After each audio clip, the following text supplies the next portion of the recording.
जिस व्यक्ति का काम यह देखना था कि एक शत्रु देश क्रिप्टो करेंसी कैसे इधर उधर भेजता है, अब उसी पर आरोप है कि उसने चुपचाप वह रकम अपने पास भेज ली।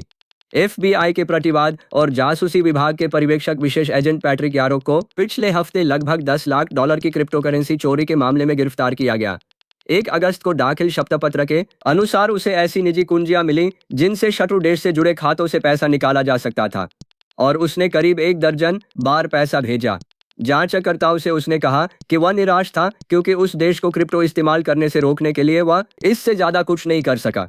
गिरफ्तारी से 1 महीने पहले अभियोजन के मुताबिक उसने चैट जीपीटी से पूछा कि लगभग $10 लाख की बाल्टी भर रकम लेकर अमेरिका छोड़ने और किसी यूरोपीय देश में बसने के लिए क्या करना चाहिए।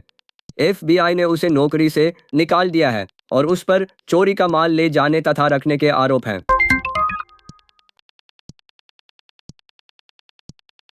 इस साल की शुरुआत में हुए एक ही ब्रिज हमले से पैसा अब भी बाहर निकल रहा है और कुल आंकड़ा $15 अरब के करीब पहुंच चुका है। बिटगो ने करीब $60 अरब 70 करोड़ के रैप्ड बिटकॉइन के लिए चैनलिंग के सीसीआईपी को इकलौता क्रॉस चेन प्रडाटा बनाया है और पहले वाले प्रडाटा को हटा दिया है।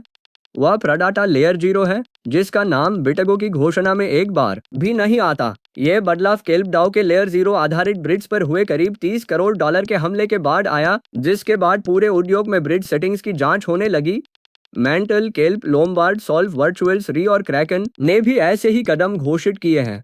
बिटगो का कहना है कि वह आगे जारी होने वाली संपत्तियों के लिए सीसीआईपी को डिफॉल्ट रखेगा और अपने अनुबंधों ट्रांसफर सीमाओं पर नियंत्रण बनाए रखेगा।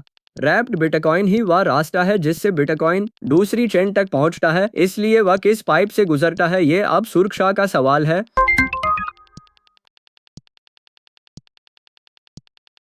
जब से स्पॉट बिटकॉइन फंड अमेरिकी बाजारों में आए, कहानी एक ही दिशा में चली थी और फंड और पैसा अब उनमें से एक बंद हो रहा है।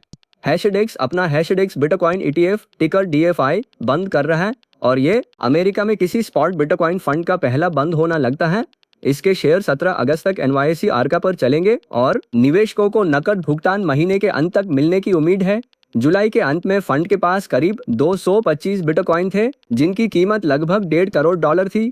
ये जल्दी आया, वायदा फंड के रूप में शुरू होकर स्पॉट में बदला, लेकिन दसियों अरब वाले प्रतिद्वंद्वियों के सामने कभी बढ़ नहीं सका। हैशडेक्स ने कहा कि संपत्ति, तरलता, लागत और निवेशकों की दिलचस्पी की समीक्षा के बाद यह फैसला हुआ। पैसा बिटकॉइन फंडों से गया नहीं बल्कि सबसे बड़े फंडों में सिमट गया, जबकि कुछ निवेशक कृत्रिम बुद्धिमत्ता में मुनाफा खोज रहे थे। अभी सब्सक्राइब करें